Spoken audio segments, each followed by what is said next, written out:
In a field in Vietnam, a diligent worker stands upright, stretching his back. They gaze out on their rice field, at their community farming the same land as them. They've been working since sunrise.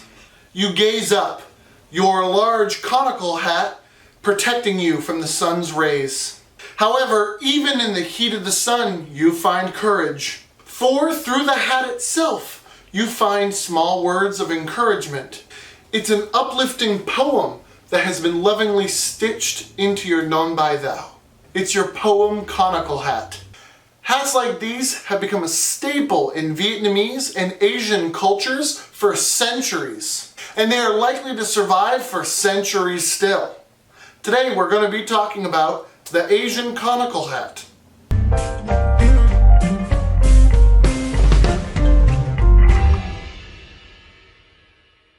Welcome back, guys, to World Hatstory 101. Today we're talking about the Vietnamese Asian conical hat. This style hat has been created for a very, very long time, as in I can't even give a date for it. It's so far back that there's actually a legend with how humans were given hats like these. And today I want to talk about that legend. Because I'm just going to butcher translations and probably the story, I'm not going to try to memorize this. I'm going to read it out loud. It's a little unprofessional, but bear with me. I do want to explain about the legend of the Non La.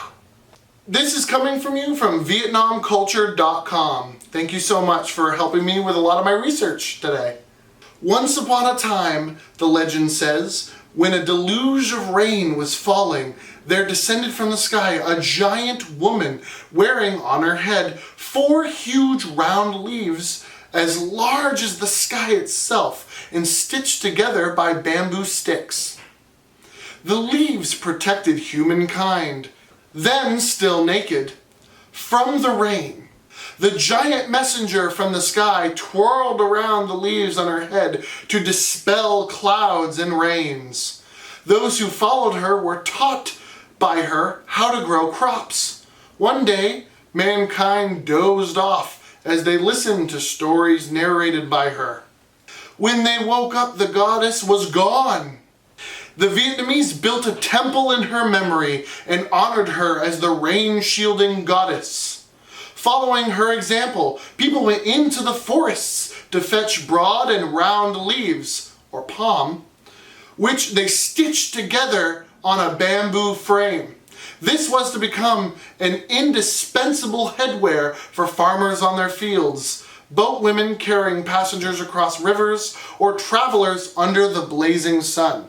However, Vietnamese girls do not like just any conical hat they came upon. The dearest to them is inevitably the one called the poetical leaf, for they become milder, more elegant, and more delicate when once they put on a hat, which gives shelter to their blushing cheeks like a crowning bud protected from sun, rain, or rough wind.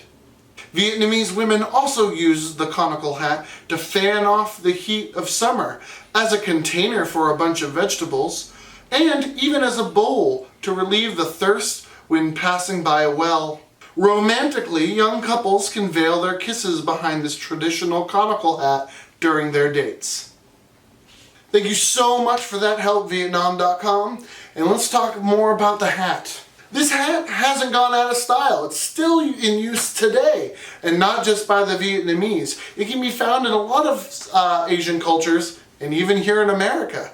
It has many forms and styles, the Asian conical hat, but today, as you might have noticed, we're going to be focusing more on the Vietnam style. If you couldn't tell by the legend, these hats are often made using leaves, bamboo, and straw. They are designed to shield the wearer from the sun, and they're designed similar to pith helmets, where you can soak the hat in water and then wear it in the heat as it evaporates. It actually creates an air conditioning effect inside your head, cooling off the wearer, which is fantastic. Now let's talk a little bit more about this style, which is prominently referred to as the Asia hat or the Chinese hat. It's also been called the rice paddy hat, etc. This is actually a Vietnamese style. The story behind this is that in the 1950s, in the Americas, when movies were taking off and the film industry boomed, it was very hard to get into places like China and certain parts of Japan to do filming for movies using Asian characters or taking place in Asia, etc., or even with Asian characters or background characters in it. So what ended up happening is a lot of shots were actually done in French-controlled Vietnam, where American filmmakers were able to go in and record freely and use as many Vietnamese as extras in however they needed them, as Japanese, as Chinese, anything like that. And with those famous shots are their headwear. American GIs who were also exposed to these kind of styles while in Vietnam or the Korean War or visiting Vietnam in those eras brought back this image of the Asian man or the Asian field worker with them to the Americas. And a lot of that started bleeding into our culture and our depiction of Asian societies. It was actually used as an iconic Chinaman look. It replaced the Chinese hat in many cartoons and things to show people as Asia, and then this became the Chinaman look, even going into movies and films, even about the West, where Chinese immigrants wouldn't wear styles exactly like this. It just kind of took over. It was easy to get, easy to buy from Vietnam and those areas and ship them to Hollywood, and then this is what they had. So anytime they needed any kind of Asian character, or more likely Chinese characters for Westerns or Kung Fu movies in the 60s and 70s, things like that, they had these everywhere, so they just used them. And stereotypically it became the Chinese hat or the Asia hat. As a matter of fact, hats of this exact style weren't even in China. The Chinese Asian hats, which we might cover at a different video, actually have a much different look to this.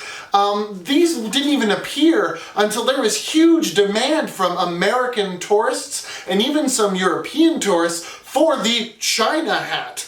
And eventually it's a capitalist thing. Eventually demand won out, and Chinese vendors and tourism shops started supplying these in Hong Kong, Beijing, wherever tourists would gather, or diplomats, because they just demanded this style. Now, these are all over the place, in Chinatowns across America, all the areas that you would find tourists in China. But again, it's not really a China hat, it's more Vietnam. I believe there's also some places in Japan who use this similar style or close, also places in Korea. But this, again, the styles in China are very different. This is actually looked at as a tourism hat or as an American hat in China, because again, it's just not a Chinese style, and it's very much a stereotyped thing of Americans to push that on them. In the Philippines, this even got very popular, and their conical hats are extremely well decorated. Richer owners of their conical hats will decorate them with beads, shells, jewels, gold and silver chains. They'll completely deck them out, and they're absolutely beautiful. Instead of straw and everything, they'll be made out of custom silks, beautiful linens, and they're just very decorative and a sign of great wealth. In the future, I do hope to cover more of Asian hat styles and conical styles, but I thought this would be a good way to point out a very stereotypical hat of the region and give some nice backstories behind it. Again, thank you so much for VietnameseCulture.com who helped me out with a lot of the research for this. They have a beautiful site if you want to go check that out and learn more about Vietnamese culture and the legends behind this, this style hat. If you would like to learn more about hats and hat history, do check out our other videos. We have covered many more different hats from all over the world, and we're going to be continuing to cover more hats. If you want more episodes of World Hatstory 101, feel free to subscribe, like, and share this video. It helps us find our audience. And thank you so much for your support. Comment below if you have more comments or if there's a hat you'd like me to cover. Getting my hands on hat styles is a little difficult. If you would like to sponsor the show or donate a hat style so that I can talk about it, definitely contact me and let me know. Do feel free to check out my other videos. I have steampunk events and nerdy event videos. I also deal with some steampunk content and Rivet Wars videos. And with that, that's all we have time for today. So I hope you guys have a wonderful day and thank you so much for watching.